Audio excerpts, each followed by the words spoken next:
so they may be one as we are one.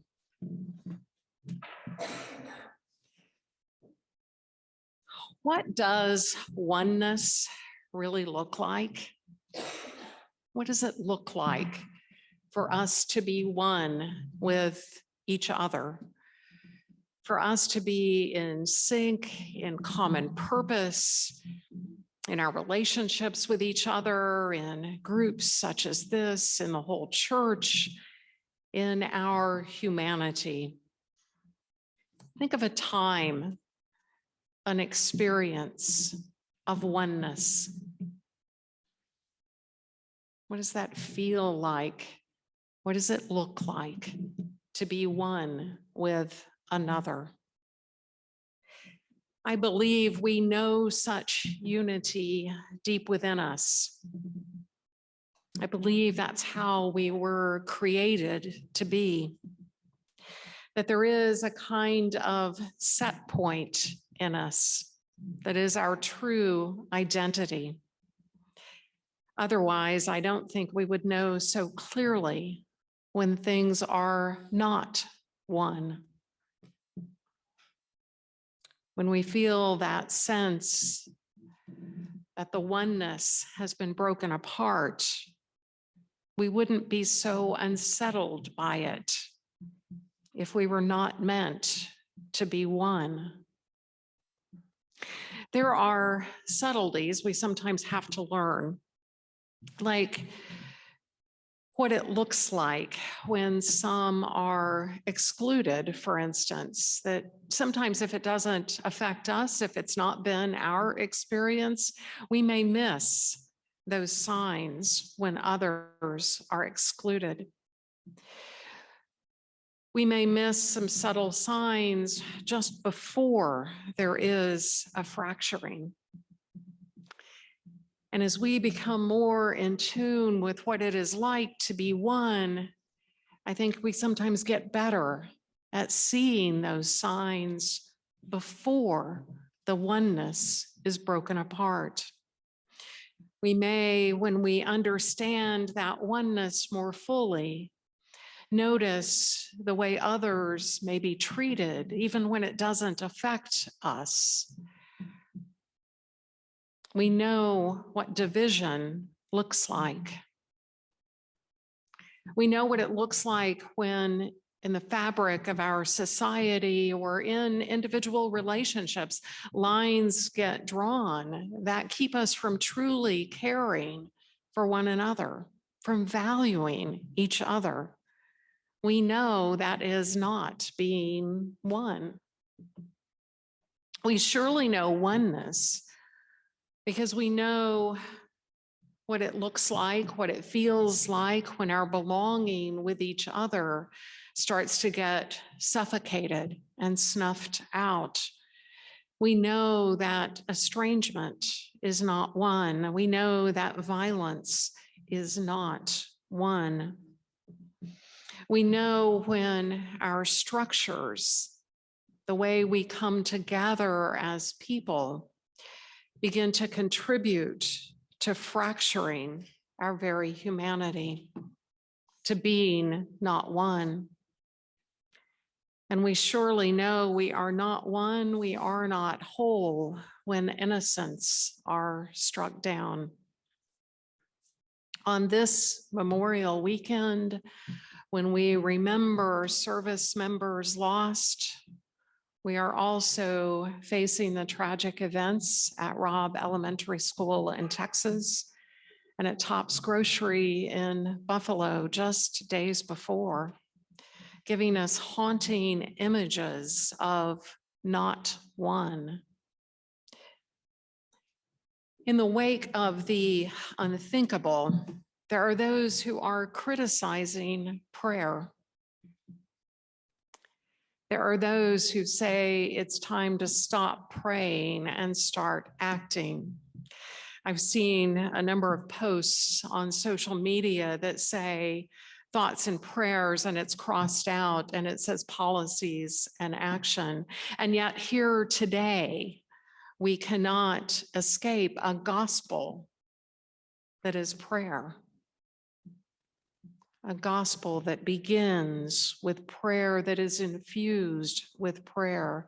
And from Jesus, I think it gives us a map for a way forward. It gives us a map through the most treacherous waters. It gives us a map to find our way in circumstances that are horrific, for the most troubling of times. It gives us a map for grief and lament and sorrow. It gives us a map to find a way to keep moving together. It comes before action. As many have said, it's not a substitute for it. Now, I think it is pretty easy to love the lovable. It is easy to love those things we like. It is easy to love goodness. It is easy to love kindness. It is easy to love compassion.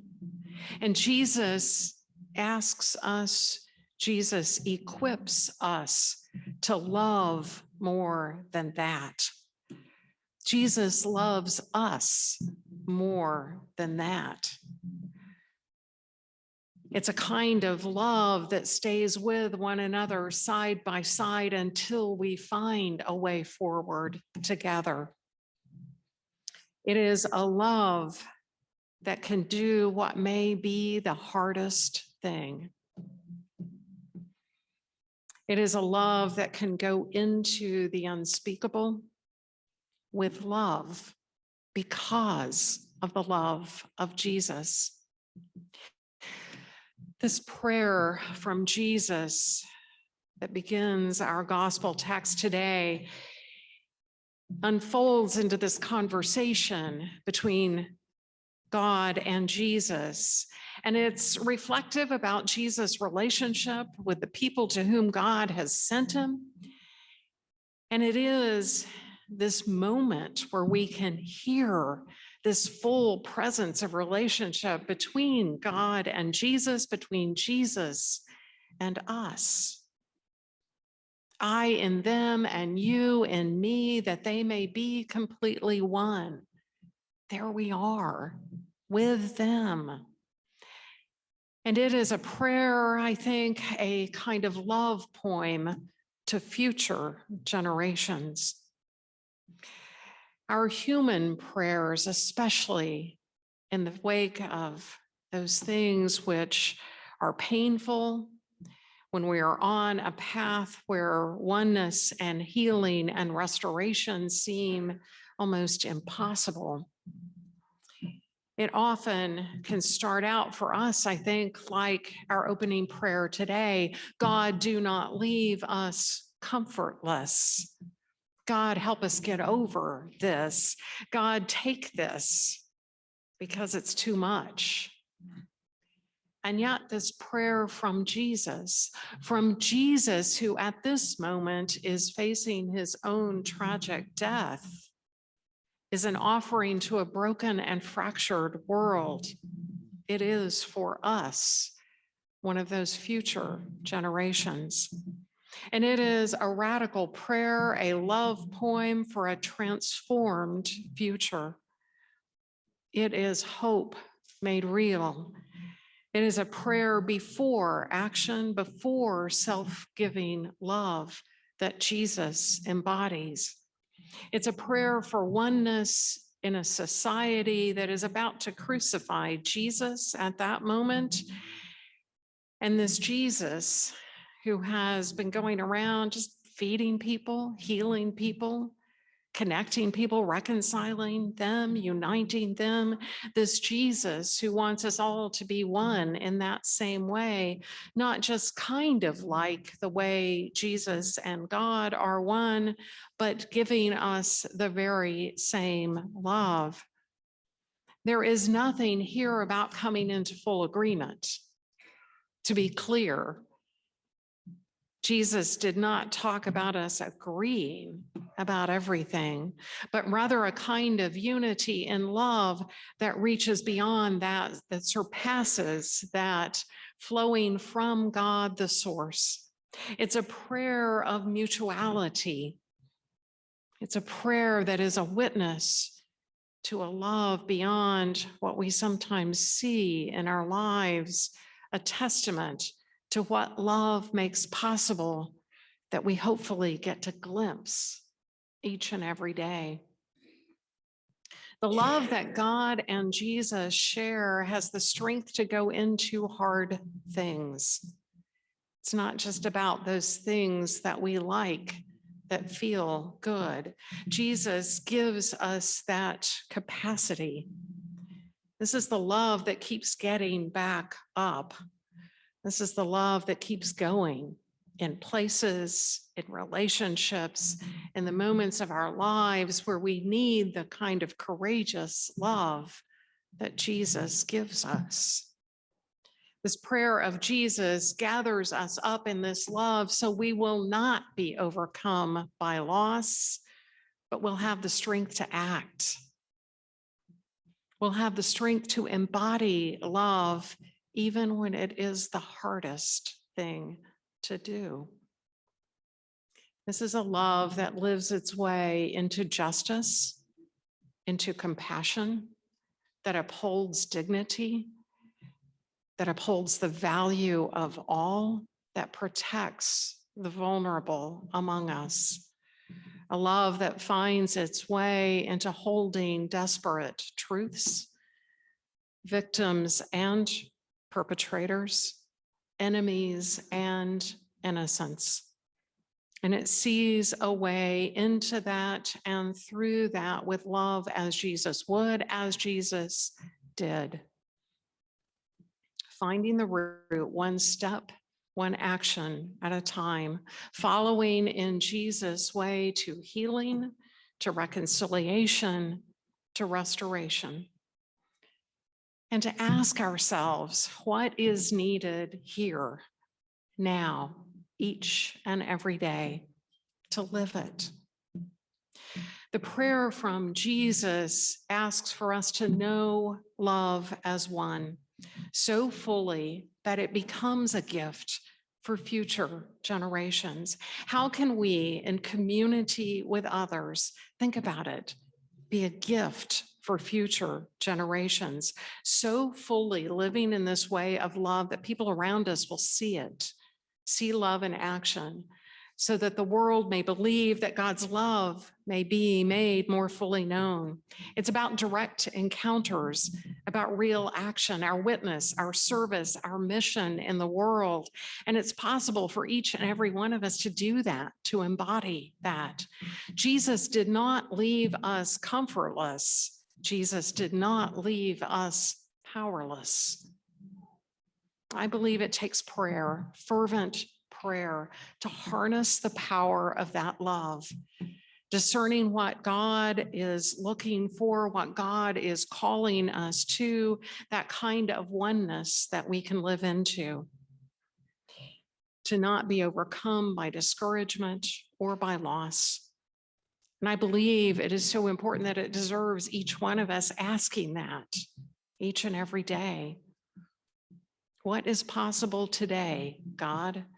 Where do you need me most? What love have you given me to share with others, to build others up, to heal, to unite, to forgive, to restore, to grow our capacity together to love even more?